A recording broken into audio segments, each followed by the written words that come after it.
Truth is defined as that which is true or in accordance with fact or reality. As I have said before, reality as we know it is not what it seems. Our perspective of it is warped and minuscule compared to what it is possible to perceive. Truth is mostly subjective. There are many fundamental truths of the universe, but if we are looking for self-truth, or truth in our lives and the conscious present, we must look within. We must try to look at the patterns of our life to understand truths about ourselves. That is not to say that these patterns will always continue. In fact, simply by just being aware of these patterns, we can learn to break them, or at least mold them into something constructive to what we want to do or get out of our life. Truth is the foundation upon which all religion builds their temples. Every religion in the world seeks to tell you their truth. It is normally something that has been passed down from a deity they worship or from a messiah figure that they claim came and shared with them secret truths of existence and the universe. While the intention is good, it is vital to remember that most of these figures or gods did not write their words down. From Buddha to Jesus and Krishna and all that lies between, not a single one of them have any recorded writings. It is all based upon what someone else claims that person said or did. It is all at best secondary information. That is not to say that we cannot find truth and knowledge within what scripture there is. We can, but we must remember that it is not from the source, regardless of what the actual writer says.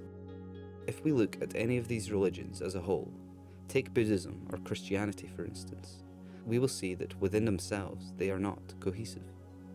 There are many different factions of these religions, and they constantly argue over who is right in their teachings. Each claim that they hold the truth, and that the other faction is wrong. But how can any of them hold the truth? Take Buddha for instance.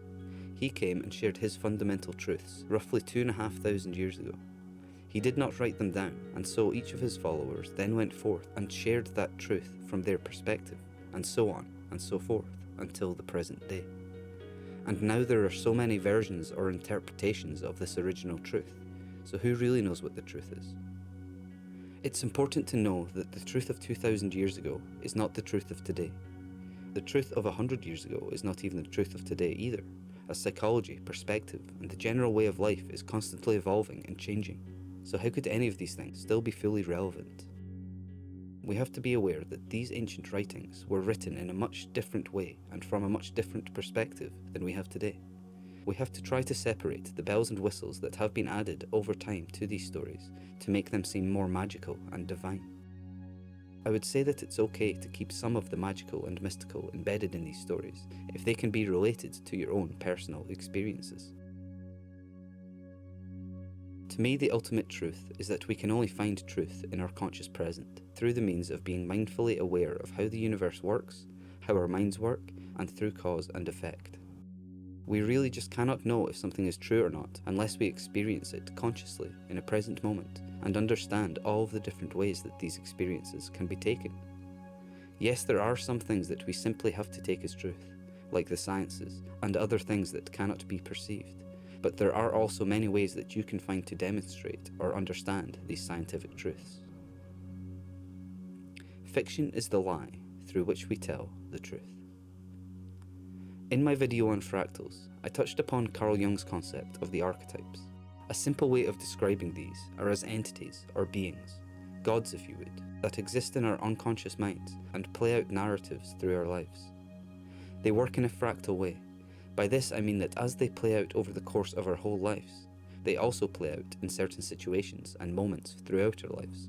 Not only do they play out and affect our personal unconscious, but in the collective conscious too, guiding and narrating human existence as a whole.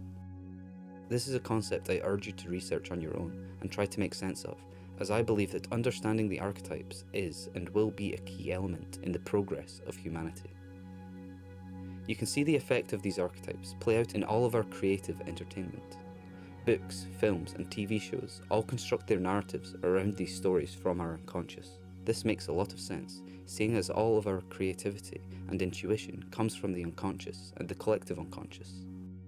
So no matter what story you read or see played out in shows or films, they will almost always follow a similar pattern. Learning to understand this can be fascinating, You will start to strip back everything you watch and read and see the underlying narrative hidden beneath the surface. It is everywhere, repetitive and fractal. By these means, you can start to extract truths, understanding, and knowledge of how the conscious reality we experience works and what humanity's place in it is. The collective unconscious is part of us.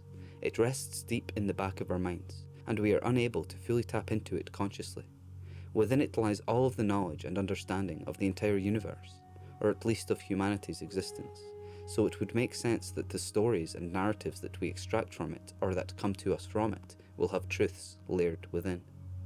Even if the creator or writer did not intend to do this, it still happens. That's how fundamentally important the archetypes are. They work in secret, guiding us all. Truth and meaning are things that we create.